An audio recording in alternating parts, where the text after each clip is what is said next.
Whenever I'm doing any sort of live painting at like a farmer's market or a demonstration, I know that there are going to be people who like the idea of painting. They may have done watercolor or acrylic paint, but they've never done oil, and they always say they're intimidated by it. They don't know where to begin with oil painting. They don't know what to have, where to start, what the process is like, and it's just scary. It would just be easier to break out the acrylic paints and not have all this pressure of oil painting.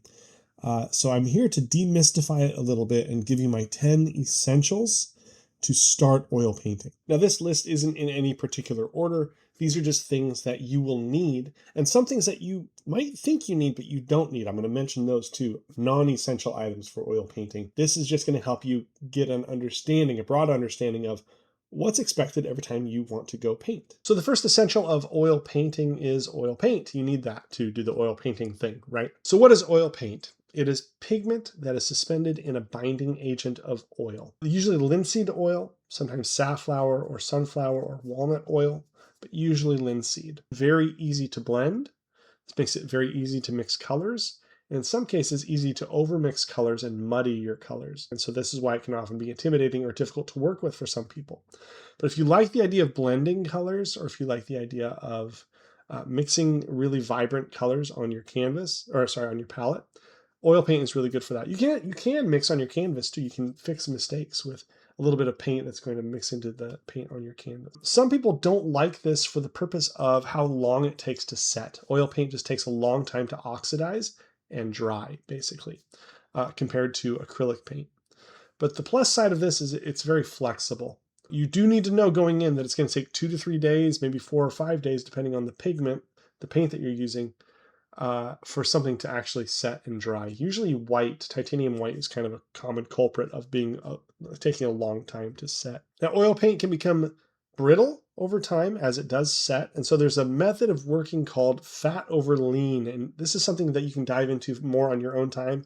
Basically, it just means you're adding more oil to your paint as you're applying successive layers of paint to your canvas. It just helps with elasticity, and it helps with the paint itself sort of absorbing the oil to prevent things like cracking. You can work alla prima with oil paint, which basically means all at once, wet into wet, where you're just trying to do a whole painting at once. You can see paintings like this on my channel. You can watch them. I have some shorts of that. Or you can paint over time, layer after layer over weeks. Some people do glazing, where they're using more and more transparent layers with more oil and more transparent pigments on top of more opaque layers to create this sort of glazing glow effect, which is kind of nice, but it does take time. Okay, so if you like the expediency of acrylic and you're like, I'm intimidated by oil because it just takes so long, you can paint alla prima. It just takes practice.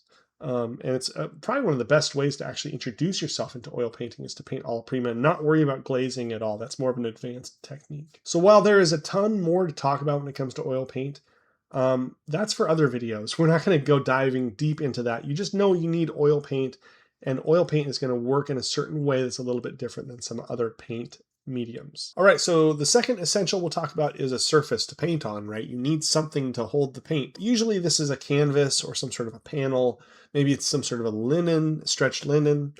The important thing with oil paint is that whatever surface you're painting on, it needs to have gesso primer on it. This holds the paint and prevents the paint from rotting the surface that it's on over time or bleeding into it or whatever. Like, this is going to allow that paint to sit on the surface without affecting the ground itself. So it's not going to eat into anything over time. Importantly, you can paint with oil paint on acrylic, but you cannot paint with acrylic paint on top of oil. So gesso itself is actually like an acrylic primer. Now, as far as canvas and panel goes, canvas has more tooth, it has more grip to it, and this is helpful when you're painting with thicker amounts of paint. It just kind of holds the paint. The paint doesn't want to smear or spread really easily, whereas a panel is usually preferred by glazing artists who are going to take their time and do layer after layer after layer. It's a smoother surface, and so therefore it doesn't have as much tooth, although you can get ones that have more grip to them. That is essentially going to, like the paint, if you've ever painted with, maybe you haven't, but oil paint on a smooth gessoed surface, that paint wants to just smear. It doesn't really want to sit. So it takes a bit more patience to work that way. And usually you're going to be working with thinner paint, at least initially, because the paint itself will start to develop a little bit of a tooth, and you can start to go thicker and thicker over the top of it if things start to dry. But those initial layers are usually pretty thin on panel. So canvas, stretched canvas or stretched linen, or some sort of a panel, as long as they're gessoed, that's your second essential. So our next essential are paintbrushes. You need paintbrushes in order to actually paint, right? So a paintbrush for oil painting needs to be stiff, it needs to be springy, and it needs to not be too soft.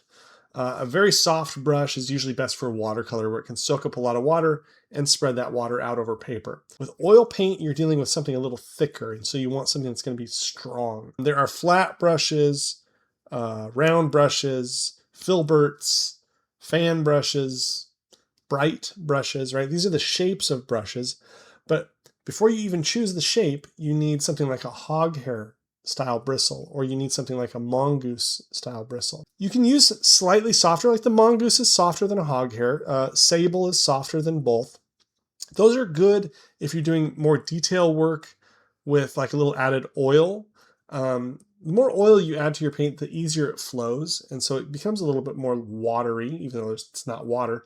And so a soft brush can work well with that. A round brush, it's pretty much what I use when I paint. A round shaped brush is going to be able to grab a lot of paint and spread it pretty evenly. You can undulate those lines a little bit. It can kind of get into corners and nooks and crannies. It's a very flexible brush. A flat brush is just this flat top brush that has long bristles. It's good for grabbing a lot of paint and just painting in large areas. A filbert is kind of this rounded flat brush with rounded corners. And those are really flexible, and they can it's kind of like a cross between a round and a flat. Brights are like a flat but shorter, and those grab a lot of paint and they can lay paint really well on top of other paint. And a fan brush is good for blending or good for doing foliage or just sort of traditional ways of grabbing a lot of paint and sort of speckling that paint around. Fan brushes are super flexible. I don't typically use them myself, so I'm not the expert on that. You can find all sorts of techniques on how to use these brushes on other videos, but you do need some paint brushes. So brushes are the third essential. So the next essential is an easel or some sort of a stand where you can put your canvas down. It's nice to work upright because you can stand back from your easel, from your painting, get a better look at it. When you're painting on a flat surface that you're kind of hovering over, you're used to drawing that way maybe, but that can really throw off perspective. You don't get a great look at it. If you do work that way, hold it up a little bit and look at it. An easel makes it a lot easier. You can get a small easel for your table if you want to work at your table, or you can get a standing easel if you want to walk back and forth from your painting or move around a little bit more. You definitely just need something that's going to hold your canvas upright. I've used a chair that's facing me. I just put it down there and I put something to prevent it from sliding. Or I've used a shelf that comes about waist high, or maybe like a countertop, and leaned it against the wall. But an easel makes it a lot easier, especially if you're going to go outside or something like that. I definitely recommend an easel as another essential. Essential number 5 is a palette. Now, a palette holds the paint. You can get like a wooden palette like Bob Ross has, right? Wooden palettes are nice because you have a tone to it. So if you're mixing colors and you want to have a lighter color or a darker color, that tone of the canvas helps you distinguish what's light, what's dark, how much lighter, how much darker. It gives you a value to kind of work with. You can also get palette paper, which are just these pads of paper that you can put your paint down on, and you can, when you're done using them, you can throw them away, or like throw away the paper. Don't throw away the whole thing. Rip that paper off, throw it away, so you don't have to clean. With like a glass palette or a wooden palette, you got to clean those things so that paint doesn't just like set on there, because that can happen, and then it's a headache to have to clean it. A palette, though, is just a nice surface to mix your paints on and just be able to see your colors right there in front of you before you put them on the canvas. So that's an essential. So the next essential is oil medium. This is something that's going to be really helpful for people who are wanting to get more advanced with their oil painting. I spent years not ever introducing any medium to my painting when I was just starting. And when I started doing it later, it's like, man, I wish I had known about this earlier. So you can buy extra medium, linseed oil, Galkid Light. Different people will introduce different types of oil mediums into their paint for thickness or more viscosity, or even for that paint to flow more thinly, even though it's not thinned out by like solvent, introduce a little bit of medium into your painting. It's going to actually help that painting hold up over time and gain that elasticity you want. So practice with some of that, especially for those successive layers. Okay, so our sixth essential here is something really simple. You probably have it already around your house, but you can get better versions of it. Just paper towels. You need something to clean your brush. Oil paint has a way of getting muddy. That paint wants to blend so easily that on your canvas it will be blending. And all of a sudden you've got, maybe you're working with green and then red and then orange, and now all of a sudden you've got this thing that's a little bit more neutral happening within your brush because it's holding on to those pigments. And you're like, oh, my colors aren't as vibrant. They're more muted now all of a sudden. A little paper towel, a few times over will work pretty well. You just put that brush right in that paper towel and you pull. And it'll take off most of that pigment. If you want to be cleaning your brush in the process, you can. Although again, if you're working with any water and that water gets in those bristles, it's not going to work that well when it comes to then picking up oil paint. There are these like workman's paper towels that are blue. You can find them at like hardware stores. Those are really nice for cleaning your brushes because they're so strong. You don't need them to be absorbent. You're not working with water. You're working with just some pigment and oil paint. So paper towels, essential. Okay, the eighth essential that I have for you is soap. I already mentioned soap, but you really do need to have soap for cleaning your brushes. You do not want those brushes to get old and crusty with oil paint. You should clean your brushes when you're done using them. I have lost so many brushes to laziness. Don't be like me. Learn from me and my mistakes. Clean those brushes. Soap and water, that will do the trick. You need it. You need it. So make sure you have some. For the end of the painting process, you have that soap ready to clean those brushes. Okay, my ninth essential is more of a concept than something you have on hand. But when you're painting, you want measurable goals, okay? Every painting itself should have some sort of goal, and these goals will evolve over time. When you're just starting to learn, the way to measure your goals would be like, I want to do 3 paintings, and with each painting, I want my colors to become more vibrant. Everything you're doing, it's like, okay, well, that was better. I went faster with the underpainting here. Or I used more thick and more oiled paint for this one, and here's the result. I can kind of compare them. I can see them. As you evolve with painting, your measurables change. It's more like, okay, what's my goal with this painting in terms of its atmosphere, in terms of its artistic quality, in terms of what it's communicating? But early on, just have some sort of goal for yourself that you can look at and see and say, okay, this worked, this didn't. It should be measurable in some way. The last essential I have for you is patience. Okay, you need patience. I mean, you really do. And not just for that paint to dry, for it to set, although that's part of the process, but patience with yourself.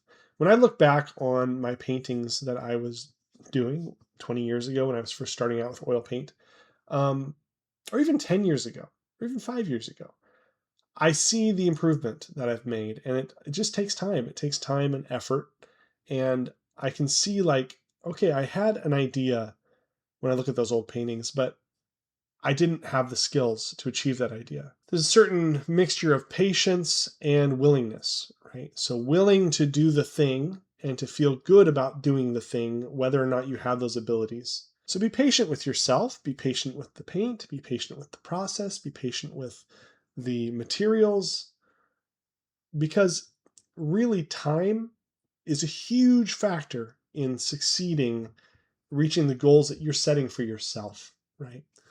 So be patient. Okay, a couple of non-essentials that some people might think are essential. One is a palette knife. You don't need a palette knife to paint. You don't need a palette knife to mix your paints. A paintbrush works really well for mixing your paints. I'm saying it's not essential. I'm not saying it's not helpful. You might use a palette knife to mix your paints more easily, or to pre-mix your paints so that you have these swatches, this whole palette of different paint choices. A palette knife can be helpful, but it's not necessary. You don't need to go out of your way to get one if you just want to start painting. The other non-essential for oil painting, although again, some people swear by it, I don't think you need it. In fact, many oil paint manufacturers these days are like, you really don't need it, is solvent. So if you're afraid of fumes, if you're afraid of, and you should be, honestly, but if you're afraid of painting with oil paint because of the fumes, The harmful fumes are from solvents like turpentine and odorless mineral spirits and whatever else, right? Some are better than others, some are worse.